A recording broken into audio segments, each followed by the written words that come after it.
Let's go through the steps necessary to tune your Vic First snare drum. Now, even if you don't have a snare drum at this point, watch this and use this as a reference because eventually you'll have a drum and need to tune it. Let's go through the parts to describe every part of the drum so you know what I'm talking about during the tuning process.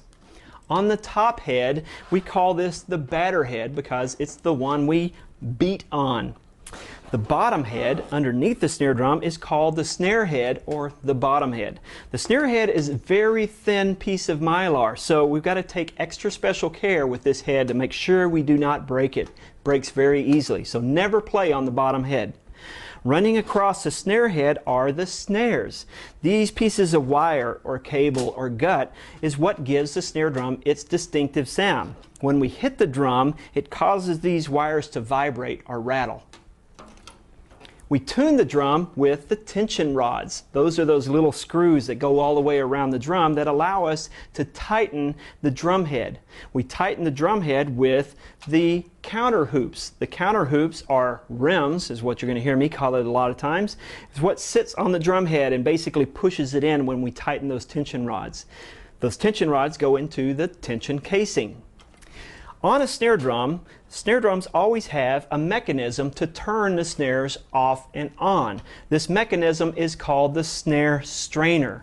With the Vic Firth kit, it moves basically up and down.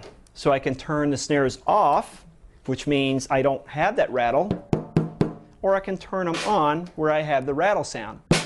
Different mechanisms work differently. Some go side to side. This one's very simple, just goes back and forth. The final thing that you'll see on a Vic Firth snare drum that might not be on every snare drum, but is called an internal muffler. This screw right here basically enacts a pad that pushes up against the top head to keep the head from ringing. We'll talk about that later as we get into tuning. Now that you know all the parts of the drum, let's start off by grabbing our drum key from our drum kit and learning how to tune the drum. Hope you got your drum key. Now, first step, if you got a brand new drum, and I have all of my students bring in their drums so that we can do this together, is to take your drum key and loosen up all the tension rods. Loosen those up until they're all the way off. What we need to do, especially if you have an old drum that you got either from on sale on the one ads or your grandfather or something like that, is you need to pull the tension rods off and give them a good cleaning. Sometimes these are so gunked up that you'll need to soak them in dishwashing liquid for a while and get an old towel or paper towel and clean those off because they'll have a lot of gunk on them.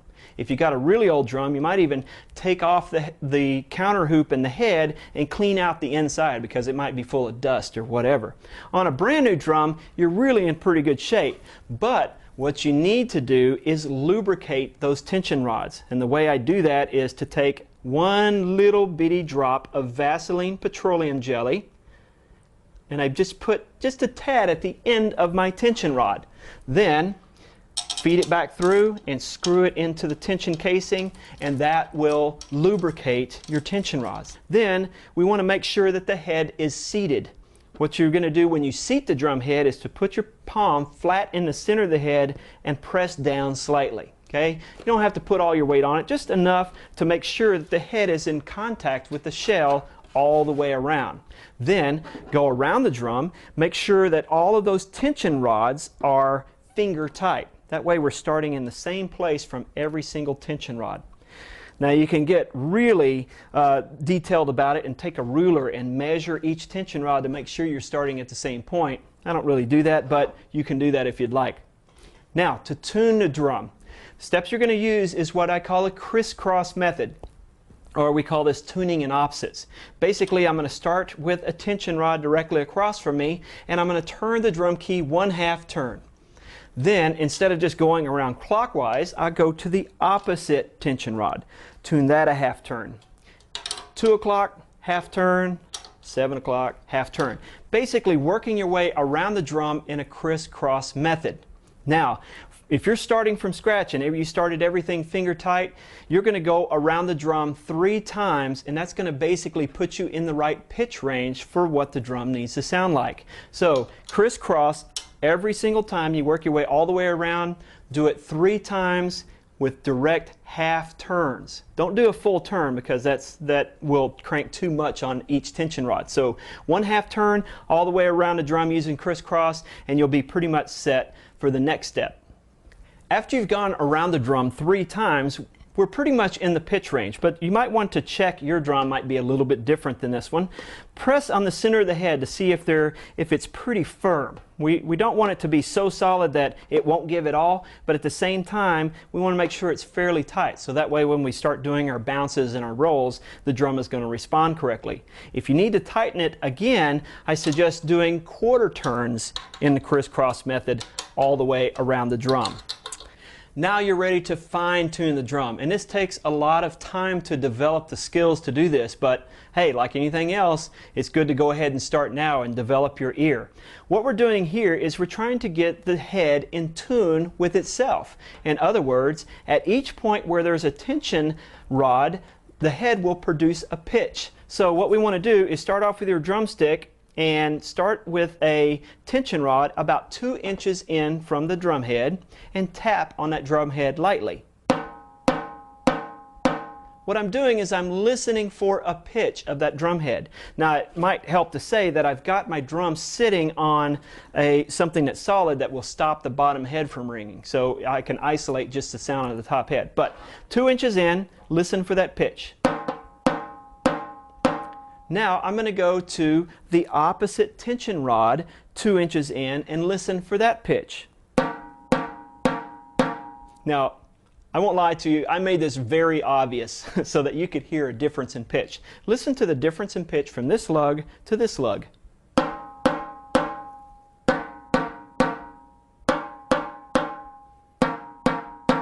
Hopefully you can hear that this tension rod is much higher, the head is much higher on this tension rod than on this tension rod.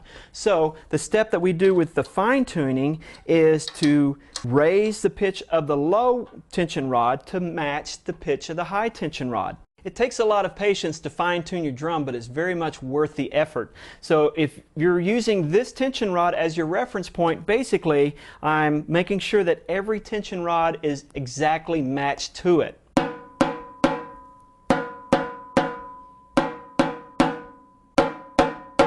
Okay, so I've got a little bit of work to do, but what I'm trying to do is make the head in tune with itself, and that way it will have its full resonance. Okay, changing a bottom head is a royal pain. I can't lie to you, I hate doing it. But we break so many bottom heads because they're thin that you have to know how to do this. If all you're doing is tuning the bottom head, go through all of those same steps that we applied to the top head and do that, and leave everything else alone. If you have never done this before and you're a little apprehensive about it, you might consider taking your drum to your local music store and letting them change the bottom head for you. Bottom heads are pretty cheap, so don't just play on a snare drum with a broken head. Okay? So the first step to changing a bottom head is to detach the snares. And the way I do that is with these strings on the snare strainer. Basically, take a look at how these strings are attached here, how they curl around, because we're going to repeat those steps when we put that back on. So essentially all I do is pull those strings out of the snare strainer, and I've got my snares detached from the bottom head. Now once I have my snares detached, basically I can change my entire bottom head by taking off all of those tension rods, pulling that out. Inspect your snares. Make sure that if you've got an older kit, make sure all of these are very smooth and even. If you've got wires that are bent up, you're not ever going to make your snares sound great. So it's easy to replace those snares. All you got to do is go buy a new set, put them on there. Now I won't go through all of those steps because we don't have time on the video, but suffice it to say that putting on the head and tuning it is very important. Then you want to take your strings, feed it through the snare gate, and basically retrace your steps to connect the snares.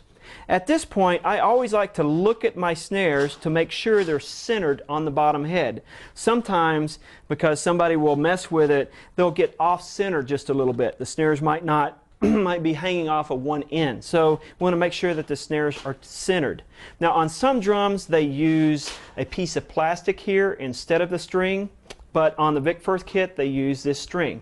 If you ever have to replace a string, it's really important that you get a nylon string to replace it. Something like a shoestring or anything that's made of cotton will not work because it stretches. So it has to be a real sturdy nylon string. With the Vic Firth kit, all I do here is I thread the strings through the two plates of my snare strainer. I wrap those back around and tighten up the tension screws. And I turn on my snare drum.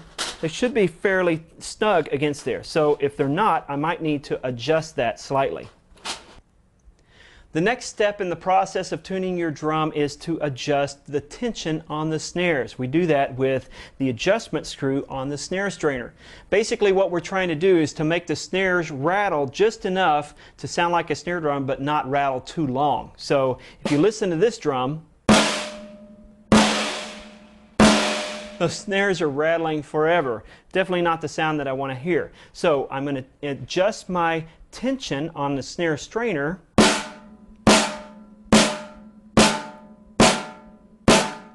to tighten up those snares.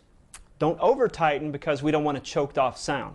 The last step in the process is to put some muffling, a little bit of muffling on the snare drum to basically take out the ring. So with the tension screw on the internal muffler, all I'm going to do is tune it enough that that pad barely touches the top head. You can hear the difference between no muffling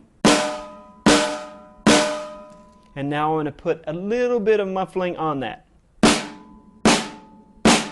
Okay? We don't want to over muffle any drum because it loses its natural resonance. We don't want to put so much on it that it sounds like a cardboard box. Otherwise, get a cardboard box. So here is a great sounding snare drum. Next, we're going to learn how to grip the sticks and produce the stroke.